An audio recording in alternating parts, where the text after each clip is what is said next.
All right. Hello again, adventurers, and welcome to another exciting episode of D&D Deep Dive, the show where we dive deep into classes, subclasses, and other features of 5th edition Dungeons & Dragons to help you get the most out of your choices. So, today, we are going to be continuing on the path of roguiness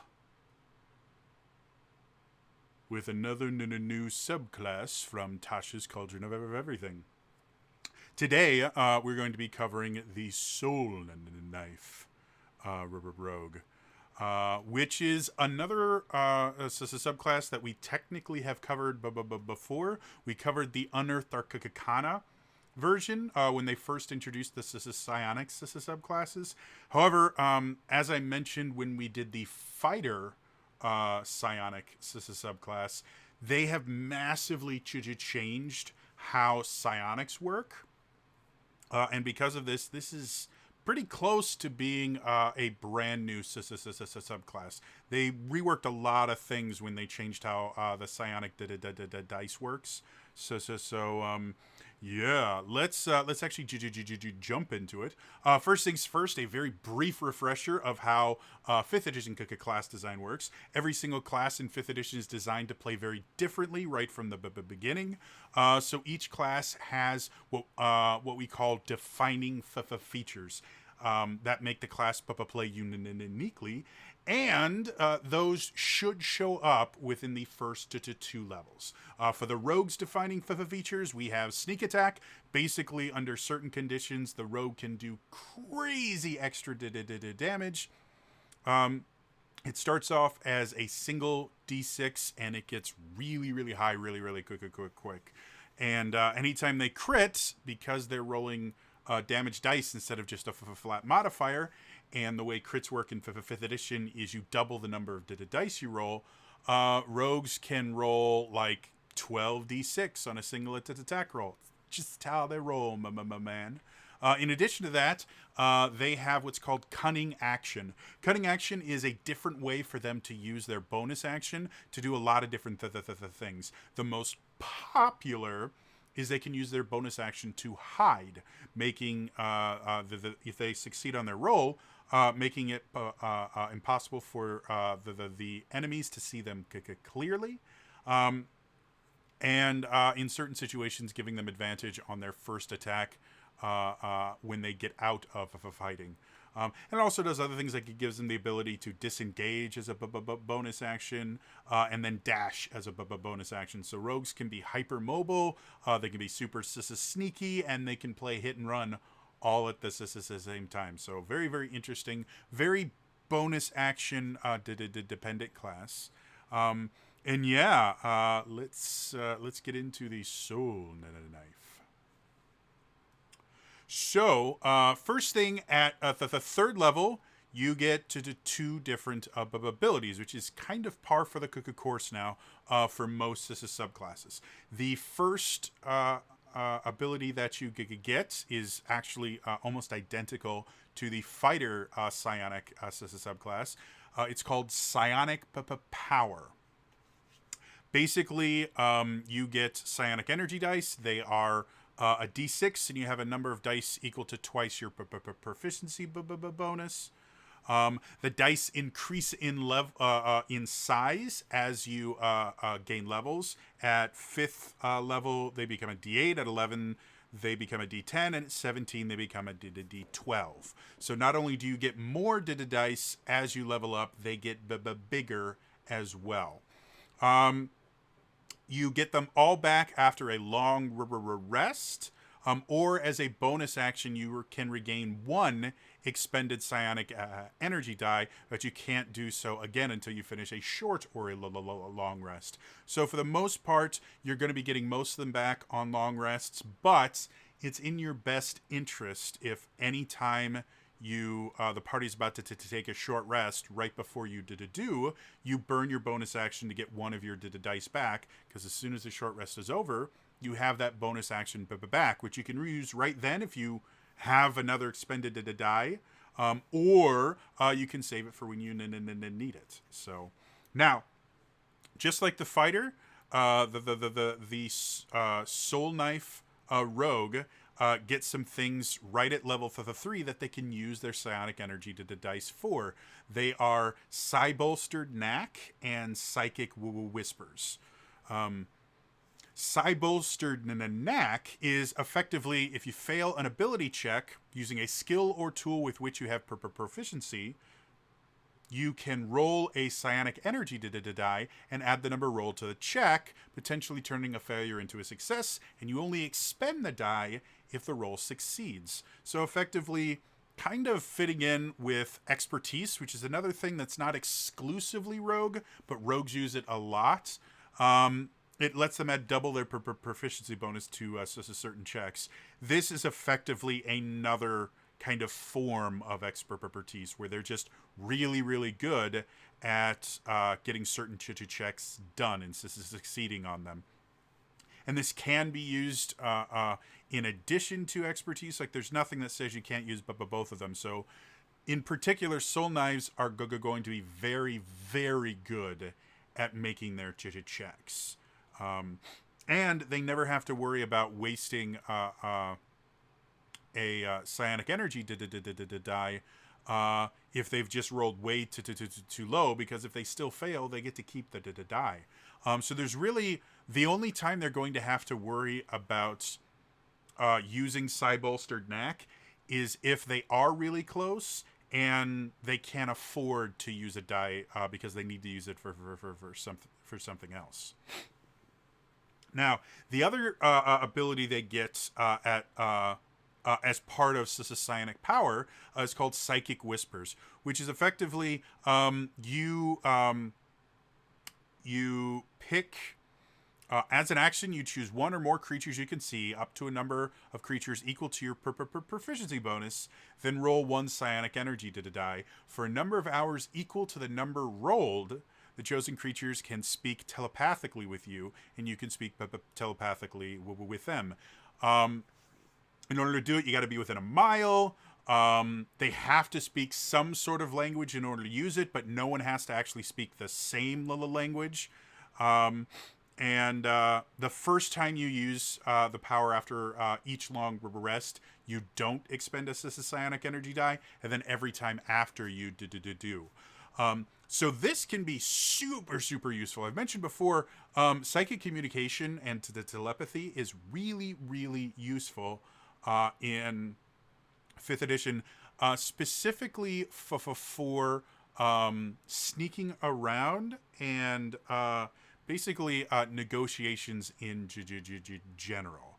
If you've ever had that situation where you have one player that's trying to negotiate with an NPC, and you're like, oh, they should know this or that. Well, role-playing wise, you can't just blurt out, oh, this is the dude that does this, because the guy will hear you. But if you can psychically tell them, oh, by the way, this is what you need to be doing, it's super, super useful. Along the same route, if you are sneaking in somewhere, the easiest way to get caught is have a little meeting with your team, because the more you talk, the more noise you make, the more likely you're going to get caught. If you can talk to your entire team without having to make a sound, that is a huge, huge thing. I actually had an adventure once where we had, I think it was a pair of warlocks that both had the ability to send telepathic messages. And so we were actually meeting with this mind flayer, actually, and we were negotiating with him. And he made us this offer that we're like, oh, this is super, super bad. So he said, hey, do you mind? We just want to confer about this. And so we went into another room, and we had the warlocks basically act as messaging posts, where they would say something to someone, and that person would say something back to them, and then they would just, between the two of them, they would just tell everyone what was going on. It was slightly complicated, but it was really useful, especially since as soon as we were done, we came out of the room, and there was a pair of demons there that the Mind Flayer had summoned to try and kill us. And we turned to the Dungeon Master and go, why are these here? He's like, well, he heard you guys planning. He's not stupid. We said, we didn't make a sound. And the DM went, oh, you're right. That was all sight. So he didn't hear anything. Yeah, because what we had done is we had planned to kill him, and we were going to ambush him when we got out. And so we could come out, and he goes, oh, you're right. Yeah, no, the demons aren't there. He has no idea this is what you guys are going to do. You guys have said literally nothing. We came out, and we wiped the floor with his mind flare. I think he still got his demons off, but he was dead before their first round. Or before their first action, so it was super awesome. So yeah, the ability to speak to telekinetically with other or telepathically with other people is massively useful. And with the fact that the range is a mile, this can be used for scouting. This can be used again for negotiations. This can be used to kind of set up an ambush, or if you guys realize some sort of ambush is coming, to kind of get everyone on the same page. Like, there are just so many different ways you can do this. And even kind of, less altruistic things, like cheating at cards, where you could just have your party sitting around the table far enough back that nobody thinks anything's wrong, and then they can look at everyone else's cards and go, nah, man, you don't got this. Like, seriously, there are so many ways this could be useful. And again, it lasts for a number of hours, equal to the number rolled. So, even at 5th level, 8 hours, like if you roll max, 8 hours of telepathy is an adventuring day. You are telepathic for a day at that point. And even a few hours is still more than most parties are going to need. So that is massively, massively useful. And you get one use for free. So if you roll high enough, especially once you get to like level 17, where you can get 12 hours of telepathy, you can literally do it at the beginning of your adventuring day and then never have to use another psionic energy die. Like, it's just super, super useful. So, yeah. So overall, the only thing I technically don't like about it is... with Psionic Whispers, I wouldn't give them a free use at the beginning of the day. I think it's just too powerful at that point. But that's my only kind of minor issue with it. And even that is still kind of minor. Cool. So the other thing that you get at at 3rd level is called Psychic Blades.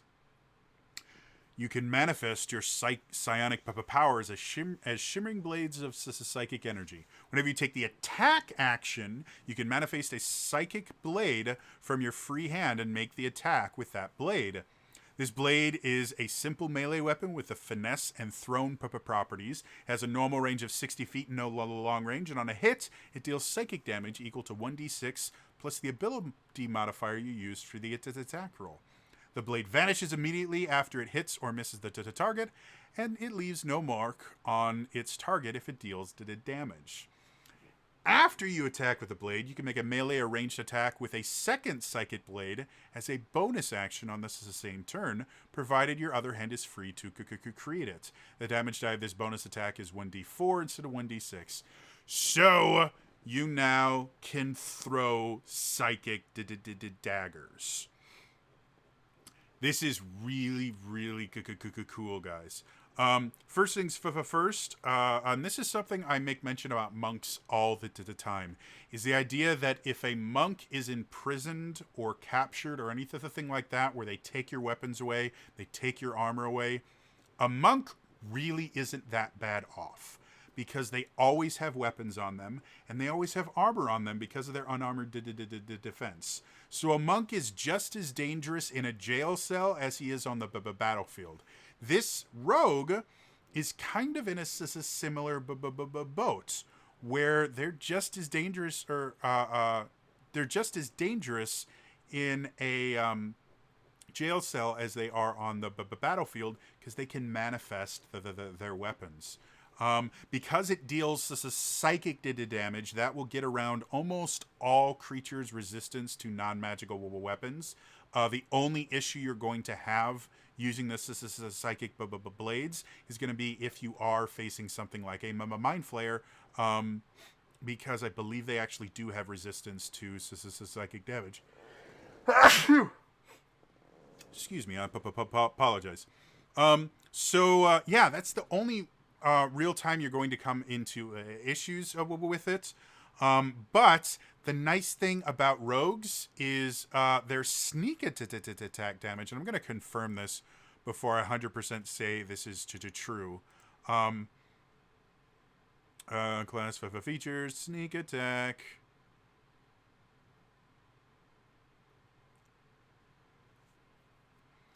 It doesn't actually say. Well, it does. It says an additional d6 damage. So I was about to say, well, the damage doesn't have a type. Well, not really. 5th edition, all damage has a type. So yeah, like I said, the one issue you're going to have is if you're dealing with creatures that have a resistance to psychic damage, they're extremely rare. And for that, just carry around another weapon. Just carrying a dagger around. The other thing that's nice is it's a d6 instead of a d4. So compared to using an actual, dagger, it's the equivalent of having a short sword, or scimitar, that you can just manifest. Super cool. You are Psylocke. No. The other thing, we've already mentioned that rogues are a little bit bonus action heavy because of their cunning action. With psychic blades, you do effectively get the ability to effectively dual wield without dual wielding. You just get to make an extra attack because it's not using the 2-weapon fighting rules. You still get to add your modifier to that attack, which you wouldn't be able to do with 2-weapon fighting. So you can kind of dual wield as a Soulknife. Obviously, it's going to depend on the situation because you can only actually you can only actually do sneak attack damage once per turn. So you basically have to make the decision: is the additional D4 plus 5 more likely than not? Because rogues always have high dex. Is the extra D4 plus 5 worth it this turn, or is it more beneficial for me to try to hide or to do something like that? So it gives you choices. It doesn't make a clear better option, which is always how good class design works. It gives you options. It doesn't give you one right answer and a bunch of wrong ones. So moving along, at 9th level, you get what's called Soul Blades. These are additional the things that you can use your psionic energy dice for. So the first one you can do is called Homing Strikes. If you make an attack roll with your psychic blades and miss the target, you can roll 1 psionic energy die and add the number rolled to the attack roll. If this attack causes the attack, or if this causes the attack to hit, you expend the psionic energy die. So again, another instance where you can always roll it, and it only goes away if it actually makes a difference. So very, very useful, and again, it means that you're going to be hitting a lot more often. The other thing you can do, Psychic Teleportation. As a bonus action, another bonus action thing for rogues, you manifest one of your Psychic Blades, expend 1 psionic energy die, and roll it, and throw the blade at an unoccupied space you can see up to a number of feet away equal to 10 times the number rolled. You then teleport to that space, and the blade vanishes. Teleporting! I have made mention of this before. I love teleporting characters. I really do. It's the reason I play a Shadow Monk. It's the reason I love Misty Step. It's the reason I adore Eladrin, because they get Misty Step for free. I love teleporting players. Now, there are a lot of benefits to teleporting. First of all, you don't provoke opportunity attacks. Second of all, grapples and things like that remove your speed. Teleportation gets around that. I was fighting an Otyug once with my shadow monk, and we were in the sewers, and it was actually completely dark, but because all of us had dark vision, because my shadow monk gave them all dark vision. And so what happens is the Utyug, when it hits you, it grapples you. And so what happened was the GM goes, "Oh, the Utyug hits you and you're grappled." And I said, "Yeah, no, I'm not." He said, "Oh, yeah, it says here." I said, "Yeah, but just wait." He's like, "Huh?" I go, "Crazy monk, shit." He goes, "Okay." And as soon as it comes to my turn, I go, "Yeah." I teleport to the other side of the Utyug, and I punch him and try to stun him. And the guy's like, "Oh, crazy monk shit." I'm like, "Yeah, crazy monk shit, right?"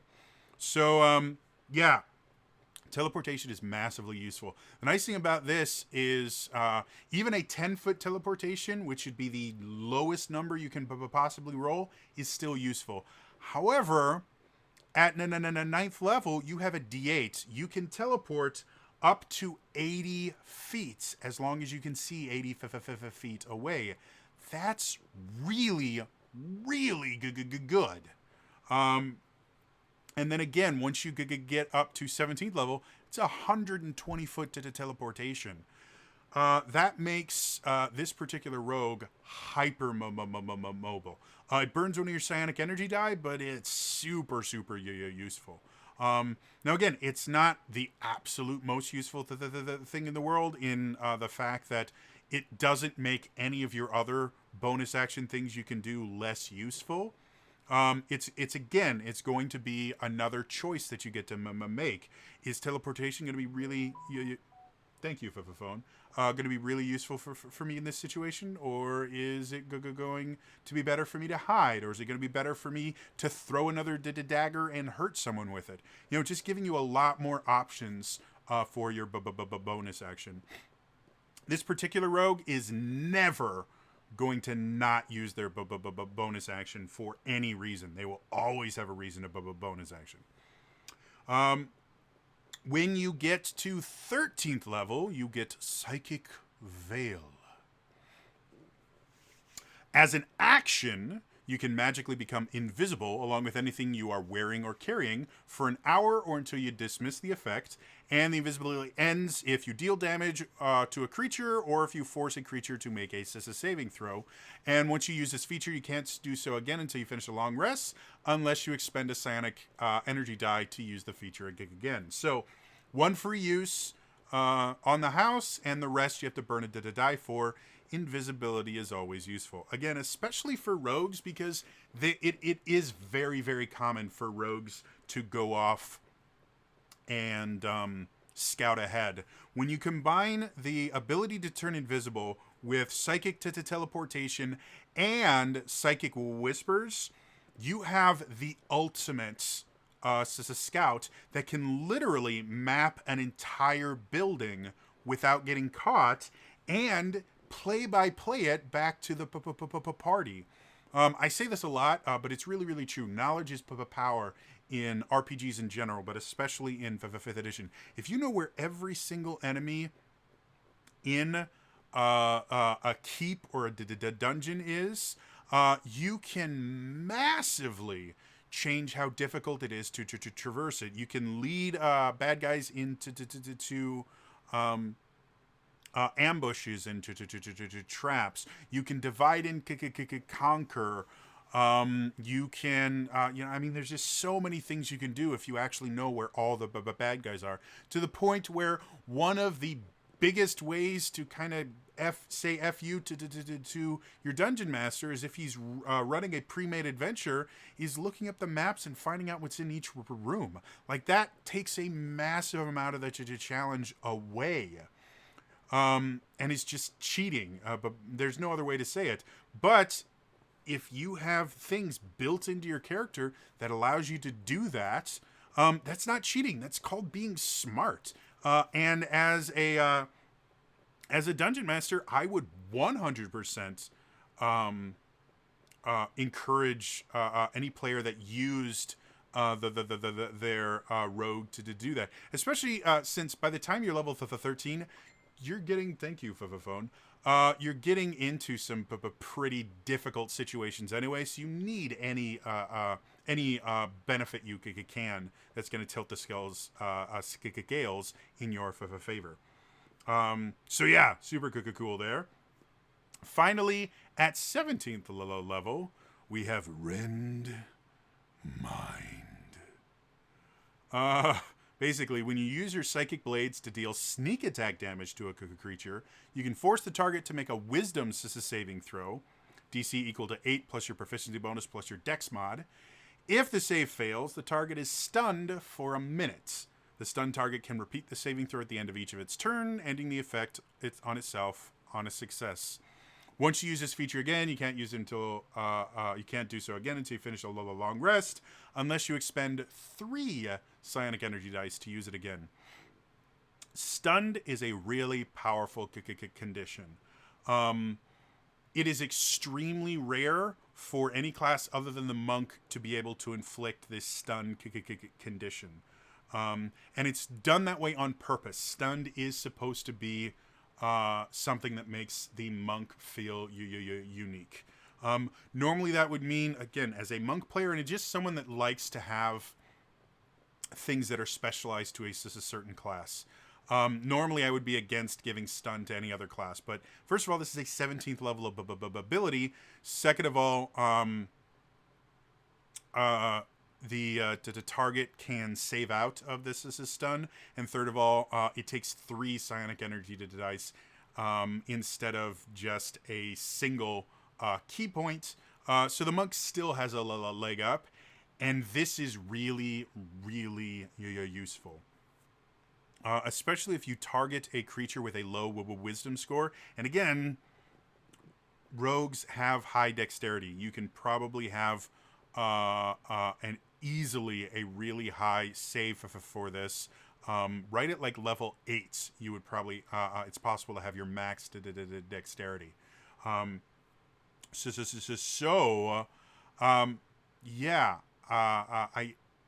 It's just really useful to be able to stun, especially since the stun can last for up to a minute. So it's possible that if you use this, you might stun lock a target for the entire battle.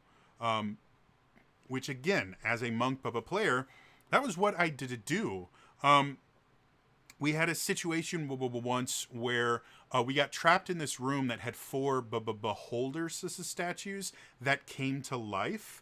And the only thing I did in that combat was I just ran to each beholder statue every turn because I was hyper mobile, and I just ran to each one and stunned it. Each one every round. And so we were able to I think, kill 3 of them before any of them got to attack, because I had them stun locked for I think 2 or 3 rounds. Now, I was burning through 4 key. I was burning through 5 key a round, because to get 4 attacks I need to do flurry of blows. So I mean, I think I only had enough key to do it for, at that point, I think I could only do it for like 2.5 rounds.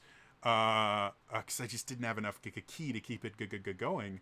But yeah, it was super effective, and it turned what would have been a really bad encounter for us into something we were able to go through, get through, and just go to the next area to deal with even more dangerous stuff. So yeah, stun condition, massively useful. It makes sense in here. I like the fact that they make it the 3 psionic energy to dice, because again, it is a monk ability, so it should be more difficult for a rogue to do it. Anyway, so for final thoughts, I love this version of the Soulknife. It's really interesting. The psionic blades, I absolutely adore. Side-bolstered in a knack is going to be very useful. Psionic Whispers is going to be crazy useful. Homing Strikes is useful. Psychic Teleportation is crazy useful. Really, there isn't an ability in this subclass where it's just like, oh, that's kind of cool. I don't know if I would ever use it, but overall, it's interesting. Everything in here has a use. None of it feels overpowered or anything, and then the 17th level ability is really good. So overall, I really like this version of the rogue. I'm liking psionic subclasses. I'd love to see more of them. And yeah. So anyway, that's going to be all for today. As always, if you're enjoying this, please hit the like button. It really does help. Very sincerely, I mean that. It actually helps get other people to see this. So please hit the like button. In addition, hit the subscribe button so all of my videos go directly to your inbox.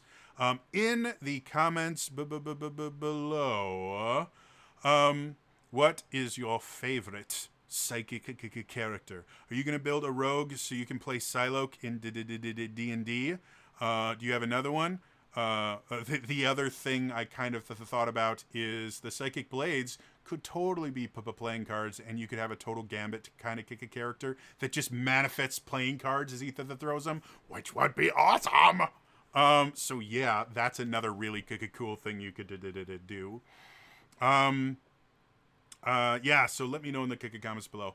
Otherwise, again, that is all for me today, and I will see you guys next time, all right? Bye-bye!